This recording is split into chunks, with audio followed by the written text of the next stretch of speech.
இன்றே டவுன்லோட் செய்து உங்கள் ஃபேவரட் ஷோக்களை என்ஜாய் பண்ணுங்க. இத பாரு ஈஸ்வரி, நாம தான் திரும்ப திரும்ப இதை பத்தி பேசிட்டு இருக்கோம். சம்பந்தப்பட்ட ரேவதி மனசுல என்ன இருக்குன்னு அவ சொல்லவே இல்லையே. என்ன ரேவதி, இவங்க சொல்ற மாதிரி உனக்கு இதுல விருப்பம் இல்லையா? பஞ்சாயத்துல நான் உன்னை ஒத்துக்க வைப்பேன்னு சொல்லிட்டு வந்திருக்கேன். ஒத்துக்கிறதானே?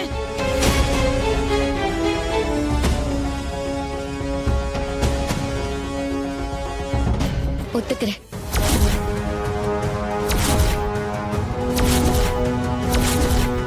என்னம்மா பேசுற? உங்க அம்மா உங்க ரெண்டு பேரும் பிரிச்சு வைக்கிறேன்னு சொல்றா. நீ எப்படி அதுக்கு சம்மதிக்கிற? கொஞ்சம் புத்தியோட தான் பேசுறியா?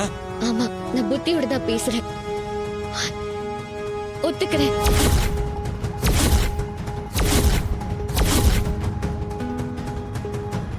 அக்கா, மாமா மாதிரி ஒரு நல்லவரை பார்க்கவே முடியாது.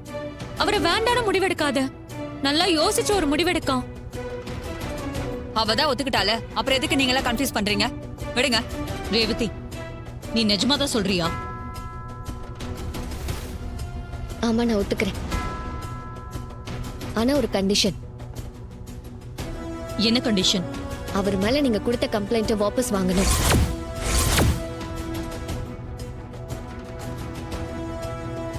என்னடி பிளாக்மெயில் பண்ணிட்டு இருக்கியா?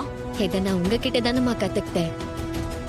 எந்த காரியத்தை சாதிக்கணும்னாலும் துப்பாக்கியை காட்டி மிரட்டி தானே சாதிப்பீங்க. நீங்க செஞ்சா சரி, நான் செஞ்சா தப்பா?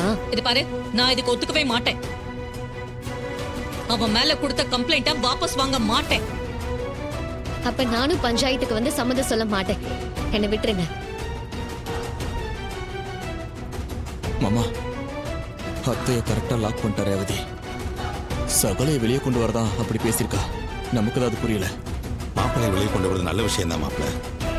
அதுக்காக பிரிய சம்மதிக்கிறது தப்பு இல்லையா? ரேவதி மனசுல ஏதோ காரணத்தை வச்சுதான் இப்பெல்லாம் பேசுறான்னு நினைக்கிறேன். பார்க்கலாம் மாமா என்ன நடக்குதுன்னு.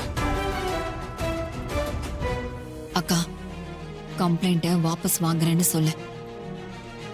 அவன்கிட்ட இருந்து உன் பொண்ணுக்கு விடுதலை கிடைக்குதுன்னா கம்ப்ளைண்ட்டை வாபஸ் வாங்குறதுல தப்பே இல்லை.